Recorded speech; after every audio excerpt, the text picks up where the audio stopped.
Okay, boys and girls, let's go ahead and continue reading our novel that we are studying, The Bell Bandit. Let's go ahead and look at chapter 6, Afternoon Shadows. While we are reading, if you notice any unknown words, don't forget to stop and jot them in your journal. Chapter 6, Afternoon Shadows.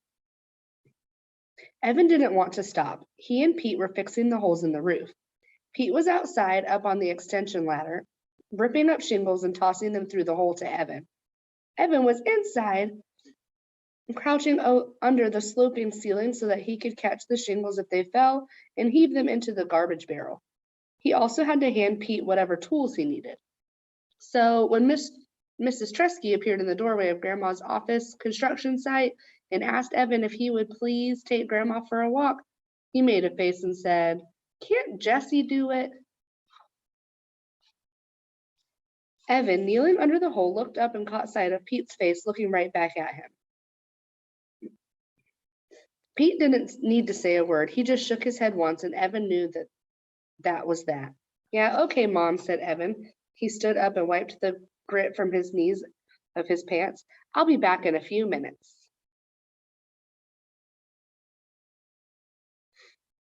"I'll be here," Pete called down, same as before. "Take good care of your grandma, Big E." Evan followed his mother, scowling. Why can't Grandma take a walk by herself? Grandma was a nut about walking. She took long walks by herself every day.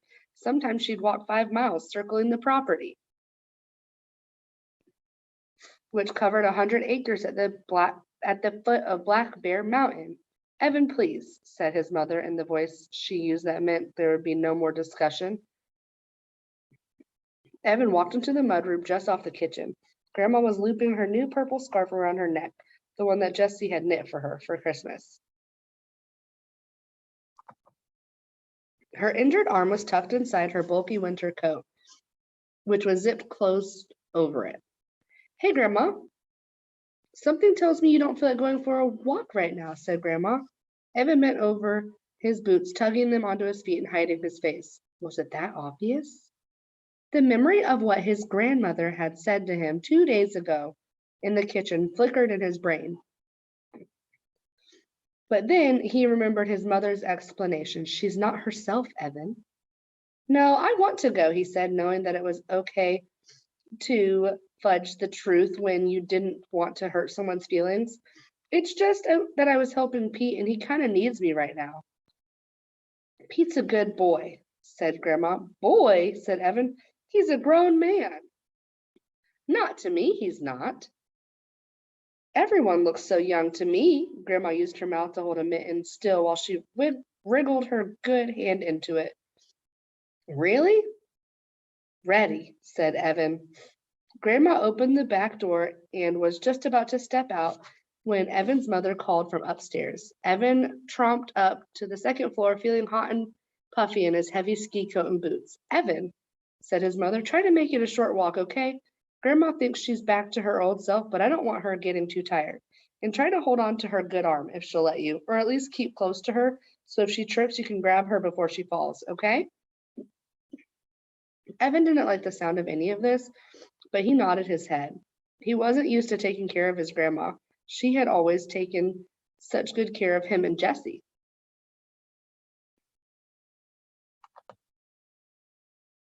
"And Evan, one more thing," said his mother. "Don't let her go near the bell, okay? I don't want her. Just keep her away from that hill, okay?" Afternoon shadows came early to Grandma's woods because the sun set behind the mountain. Evan was surprised that the blue-gray light of the late afternoon was already painting the snow. He turned to walk up the long plowed driveway toward the main road that would be a good half-mile walk, but Grandma said she wanted to walk a different way through the woods. She set out on the path that headed for the foot of the Black Bear Mountain. There were footprints in the snow along this path and steady slicing marks of skis. So Evan knew that Jessie and Maxwell had already come this way today. Evan talked about the repair work that he and Pete were doing, especially the thrilling part about ripping out old scorched studs in the wall and putting in new ones. It had been tricky because the wall they were working on was a load-bearing wall, which meant it was holding up a lot of weight of the second story. If they took out too many studs at once, the whole house could collapse. Evan thought it was like playing Jenga, the game where you build a tower of blocks, then try to pull out each block without causing the tower to fall. Grandma didn't say much. It took some effort to walk on the packed down snow, and there were branches and rocks that you had to watch out for. Even Evan could feel his heart beating fast with the effort, and the cold intake of each breath of frozen air made his breathing seem heavier. He thought about Pete up on the roof all afternoon and wondered how he did it. Grandma, you want to go back now? The light was definitely fading, and they'd already been walking for 15 minutes. Evan wasn't quite sure where they were, but Grandma knew her property like the back of her hand. Grandma shook her head but didn't say anything. Her breathing was louder now, and she was grunting a little with the effort of climbing uphill. It was a pretty big hill, and the snow seemed deeper here. Evan looked around. There was something familiar about this place, but the light was so soft and lavender he couldn't really trust his eyes. They were reaching the top now, Grandma ahead of him by a few feet. And as the crest of the hill came to view, Evan felt a sudden sense of coldness and dread. Usually they came up this hill from the other side, but it was still the same hill, Lovell's Hill, the one with the bell. There was the wooden crossbeam, and just like Jessie had said, the bell was gone. Grandma, let's go back now, said Evan, afraid but not sure of what, which made the fear feel all the worse. But Grandma wasn't stopping. She made a beeline for the bell, or at least where the bell should have been. Evan felt as though he had never seen a space so empty as the place where the bell was supposed to hang. When she reached the wooden crossbeam, Grandma stopped. She looked around and then looked at the empty space. In the dim light, Evan couldn't see her face very well, but what he saw frightened him. She didn't look like his grandmother. She looked strange, with one arm missing inside her coat and the empty flopping sleeve hanging like a dead fish. Her knitted cap was crooked on her head, and one strand of gray hair hung down and curled around her neck. Her eyes were searching for something, but the dying light made it harder and harder to see. Evan looked around to understand what she was looking for, but the thick blanket of snow seemed to transform every rock, every tree, every shape into something else. It was hard to make sense of any of it. Did you take the bell? Asked his grandmother sharply. No, said Evan. Where is it? What have you done with it? I don't know, Grandma. I didn't do anything with it. Give it back right now. It isn't yours to take. I didn't take it, said Evan, his panic growing. He had to figure out some way to get Grandma home. But when he took a step toward her, she backed up and nearly fell over. Evan froze in his tracks. Who are you? She asked angrily. Grandma, it's me. It's Evan. Thief, you're a bell thief. Grandma looked at the crossbeam again and then at the sky. Evan tried desperately to think of how he was going to get Grandma home. She was tired. She was cold. He could see that now. He had to figure out how to take care of her, but he couldn't think. Should he leave her here and go get help? Should he try to force her to go home? How was he going to get her to safety without hurting her? Grandma, it's me, Evan. I'm your grandson. I need to get you home, okay? Again, Evan took a step towards her. And this time, Grandma did fall over backwards, trying to move away from him. She landed sitting down in the soft snow, her bad arm still tucked inside her coat. Evan didn't think she was hurt, but the fall seemed to frighten her even more. She looked at Evan as if he had pushed her down, even though he was standing 10 feet away from her.